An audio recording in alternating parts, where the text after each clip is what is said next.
असी तुसी ते लस्सी जब मिल जाए ना तो रंग और माहौल दोनों ही बन जाता है।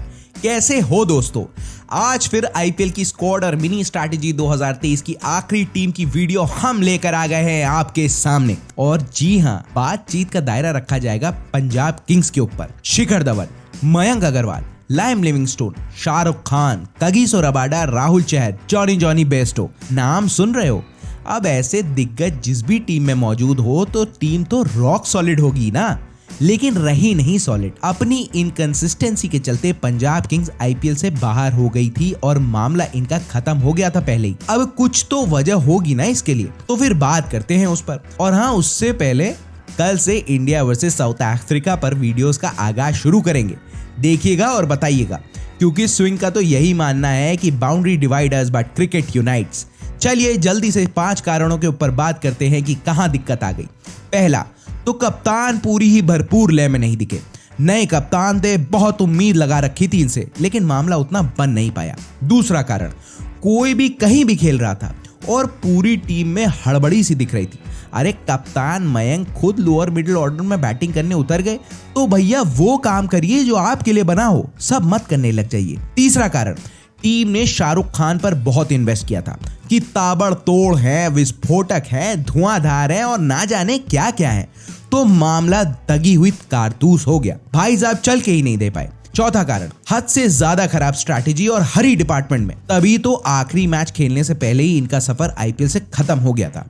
पांचवा कारण, भले ही शिखर धवन ने रन्स अच्छे बनाए हो पंजाब के लिए, लेकिन ऊपर से रन्स बनाने में इनका स्ट्राइक रेट 122.67 का ही आया, जो थोड़ा सा कम लगा मुझे। तो ये कुछ कारण थे जिनका खामियाजा पंजाब को आईपीएल 2022 में भुगतना पड़ा। तो अब इन सब से बचना चाहिए और 2023 में आगे बढ़ना चाहिए। रात गई सो बात गई, तो वैसे ही आप भी मस्त होकर बैठ जाइए। वीडियो को स्किप करने का थोड़ा सा भी ख्याल टाइप का आ रहा होगा ना, उसे तो निकाल दीजिए। थोड़ा टाइम हमें दीजिए, क्योंकि फिर वीडियो में समझ कुछ नहीं आएगा। फिर क्या है, रीति रिवाज का दौर शुरू करते हैं और बात करते हैं रहेगा जाएगा और आएगा के ऊपर। मुझे तो लगता है सबसे ज्यादा एक्सपेंसिव प्लेयर्स पंजाब के पास ही थे। लगभग 72 करोड़ के आसपास का पर्स लेकर पंजाब मैनेजमेंट उतरा था मैदान में, लेकिन हुआ क्या, कुछ भी नहीं, नील बटे सन्नाटा। अब हार्ड डिसीजंस लेने पड़ेंगे आपको। 2 ओपनिंग बैट्समैन है, शिखर और मयंक। एक को रिलीज करना होगा क्योंकि ऊपर से पावर प्ले में सबसे ज्यादा फायदा उठा के नहीं दिया गया है आपको। तो मैं रिटेन लिस्ट में बात करना चाहूंगा। पहले वो है शिखर धवन, जो रिटेन होंगे, और सिर्फ क्राइटेरिया इनका यह है कि एक्सपीरियंस बहुत बोलता है इनका। मयंक पर आगे बात होगी। दूसरे रिटेन खिलाड़ी मेरे लिए लाइम लिविंगस्टोन होंगे। अब पंजाब की मिडिल ऑर्डर का सितारा है लिविंगस्टोन। सबसे ज्यादा तोड़ू रन इन्होंने ही मार के दिए हैं टीम को। श्योर शॉट चॉइस है रिटेन होने के लिए। 14 मैचेस में 437 रन आए हैं, एवरेज है 36.42 का और स्ट्राइक रेट तो शानदार है 182.08 का। ये होता है जलजला। और तो और यही नहीं रुके, ये 6 विकेट्स भी निकाल के दिए इन्होंने, तो यूटिलिटी इनकी बहुत है। तीसरा नाम आता है कगिसो रबाडा का। 13 मैचेस में 23 विकेट्स हैं। कमांडर इन चीफ है बॉलिंग यूनिट के।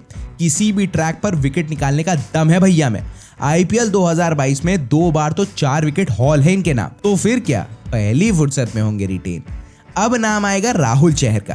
देखिए परफॉर्मेंस एवरेज है इनका, लेकिन लेग स्पिनर है और आईपीएल 2023 के लिए बहुत कारगर होंगे ये। 2023 में कई ट्रैक स्लो होंगे और ये जब स्लोअर थ्रू द एयर में टेम्पटिंग बॉल डालेंगे ना, तो विकेट्स निकाल के दे सकते हैं ये आपको। तो रिटेन किए जा सकते हैं और पर्स में भी आपको बहुत डेंट नहीं पहुंचाते ये। अब जिससे रिटेन किया जाएगा वो है अर्शदीप सिंह। हालांकि विकेट्स कम लिए इन्होंने, लेकिन डेथ ओवर स्पेशलिस्ट के तौर पे टीम में एक नए मुकाम पर पहुंच रहे हैं ये। यॉर्कर तो ऐसे ही फेंक रहे हैं कि थोड़ा सा इधर उधर मामला हो जाए ना तो पैर ही चला जाए किसी का। इसी प्रदर्शन की वजह से तो इंडिया का कॉल आ गया है अपने भाई अर्शदीप को। अब और को भी रिटेन करने की चाह होगी पंजाब की, लेकिन अभी तो यही नाम सामने दिख रहे हैं, क्योंकि दोस्तों ट्रेड विंडो तो है ही।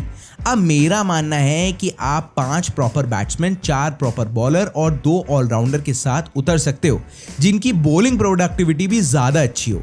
अब रिलीज वाला मामला समझते हैं। पहले तो बहुत डिफॉल्ट नाम दिमाग में आता है, वो है शाहरुख खान का। 9 करोड़ रुपए में ये आए थे और उम्मीद जितना परफॉर्मेंस नहीं आ पाया इनका।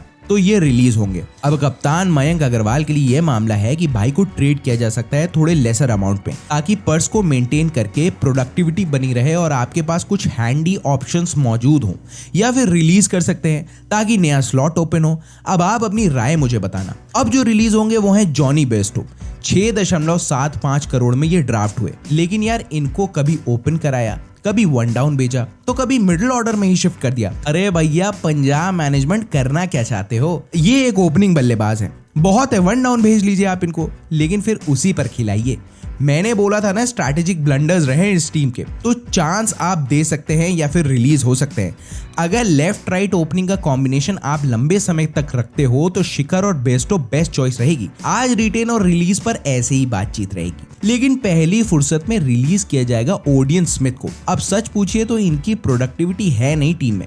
6 करोड़ में आपने ड्राफ्ट किया था इनको और 6 विकेट इन्होंने लेकर दिए आपको, और बहुत ही बिलो एवरेज फील्डर हैं ये, तो रिलीज होंगे। और नामों में नाम आता है Sandeep Sharma, Harpreet Brar, Benny Howell, Prabhsimran Singh, Nathan Ellis को रिलीज हो सकते हैं। ब्रार साहब ने हालांकि आखिरी मैच में 3 विकेट्स लिए, लेकिन मामला इनका खत्म समझिए। एक प्लेयर जिसने बहुत आकर्षित किया है पूर्व विस्फोटक सलामी बल्लेबाज वीरेंद्र सहवाग को, वो है जितेश शर्मा। 12 मैचेस में 234 रन मारे हैं और स्ट्राइक रेट है 163.64 का। और पंजाब को इन पे इन्वेस्ट और बैक दोनों ही करना चाहिए। अब वही टारगेट में Ben Stokes, Sam Curran, Mitchell Starc के अलावा की ही बात होगी, तो मिडिल ऑर्डर में स्ट्रेंथ देने के लिए आप रोप इन कर सकते हो ओवरसीज ऑप्शंस की तरफ, जो है डेविड मलान, ओवेन मॉर्गन या फिर कॉलिन मुनरो को। मुनरो को लेने से आपको एक हैंडी ऑलराउंडर मिलेगा जो आपके लिए बॉलिंग कर सकता है, और फिर नंबर 7 की प्रॉब्लम पंजाब के लिए ठीक हो सकती है। 6 पर तो जितेश शर्मा वेट ही कर रहे हैं। आप इंडियन प्लेयर में अगर जाना चाहते हो तो अगर केकेआर ने रिलीज कर दिया तो फिर वेंकटेश अय्यर टारगेट हो सकते हैं। स्पिन अच्छा खेलते हैं और स्पिनर भी हैं। मिडिल ऑर्डर में आपको ऐसा प्लेयर चाहिए जो काम डेविड मिलर, दीपक हुडा,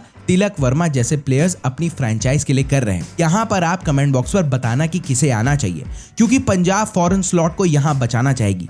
क्योंकि अगर ओपन में बेयरस्टो आते हैं, लेकिन बेयरस्टो रिलीज भी किए जा सकते हैं। मिडिल ऑर्डर में लाइम लिविंगस्टोन है और 4-5 पर एक और ओवरसीज प्लेयर है। फिर आपके पास कगिसो रबाडा आते हैं तो आप फंस सकते हैं। हालांकि जितेश शर्मा नंबर 6 पर ताबड़तोड़ फिनिशर का काम कर सकते हैं। अब जहां पर बॉलर की बात आती है तो आपको एक क्वालिटी फास्ट बॉलर की दरकार है, जो रबाडा और अर्शदीप के साथ बॉलिंग को स्ट्रेंथ प्रदान कर सके। तो यहाँ पे लुंगी एंगडी, केन रिचर्डसन जैसे ऑप्शन आपके पास अवेलेबल हो सकते हैं। इंडियंस में अगर आप जाना चाहते हो तो नवदीप सैनी की तरफ आप जा सकते हैं, या फिर चेतन सकरिया भी एक हैंडी ऑप्शन हो सकते हैं। हालांकि आपको बैकअप्स देखने होंगे टीम के लिए, वो बहुत जरूरी है, क्योंकि हर प्लेयर पर आपको एक बैकअप की दरकार तो होगी। बाप रे बाप, बहुत काम है इनके पास। मेरी समझ से कप्तान बनाना चाहिए शिखर धवन को, और कप्तानी से मयंक को रिलीज किया जा सकता है। अगर शिखर कप्तान नहीं होते और पंजाब भी आगे का सोचती है तो मयंक को अपनी कप्तानी में बहुत चेंजेस लाने होंगे, या फिर शायद फ्रेंचाइज धवन को रिलीज भी कर सकती है। अब आप बोलोगे अरे तुमने तो बोला था धवन श्योर शॉट है, लेकिन दोस्तों टीम जब बनती है तो बहुत उम्मीद से बनाई जाती है। अरे खिलाड़ी पूरे मैचेस ही नहीं खेल पाते तो हम ही क्या चीज हैं। मैंने बोला था ना, कड़े डिसीजंस लेने होंगे। अगर फिर धवन जाते हैं तो पारी की शुरुआत मयंक और बेयरस्टो कर सकते हैं। अब इस कॉम्बिनेशन के बारे में भी आप बताना मुझे। आज का अध्याय खत्म, कल से इंडिया साउथ अफ्रीका पर बात शुरू। अब दोस्तों कुछ भी, मतलब कुछ भी छूटा होगा ना मेरे से तो माफ तो पहली फुर्सत पे करना, और दूसरा काम कमेंट भर देना अपनी ओपिनियन से। गलती तो हमसे हो ही जाती है, ज्ञान बांटने से बढ़ता है, अपने पास रखने से नहीं। तो फिर जा रहे हैं आज के लिए, कल मिलते हैं। कैसी लगी आज की वीडियो लाइक और शेयर करिएगा, आप ही को तो करना है और थोड़ी ना करेगा कोई आकर। चैनल पर नए हो तो सब्सक्राइब करके जाइएगा जरूर, अच्छा माना जाता है इसे। बेल आइकॉन को प्रेस कर दीजिएगा, क्योंकि वही बताता है हमने वीडियो डाल दी है, वरना फिर समय से वीडियो नहीं पहुंच पाती है मित्रों आपके पास। सुविधा अनुसार वीडियो देखिएगा, और तब तक आप अपना और अपने घर वालों का बहुत ज्यादा ध्यान रखिएगा।